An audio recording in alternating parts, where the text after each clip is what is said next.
qaranglar, bu yerda to'lka sovunlar bor. Bunaqa yuz uchun ham sovunlar. Bular hozir ham arzon kelyapti. 79 rubldan даже.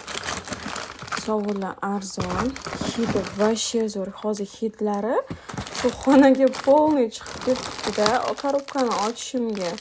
Shunaqangi приятный hid bo'lib chiqib ketdi. Qaranglar, detskisi, korobkadagilari, bunaqalari. Bularni oyijonim, men o'zim oyijonim zakaz qildi. Nimaga deb singlimi, короче, hammada ayollar sep to'playdi-yu. Shunaqa narsaga sovunlarni sandiqqa solayotganda narsalarini, shu sandiqni ochganda bir 60 ta 70 ta sovun chiqadi. Oyijonim har bir sandig'ini ochganda, chunki приятный hid kelib tursin, zax hidi kelmasin, yomon hidlar kelmasin materiallardan deb to'lka sovun solib qo'yadi sandig'iga.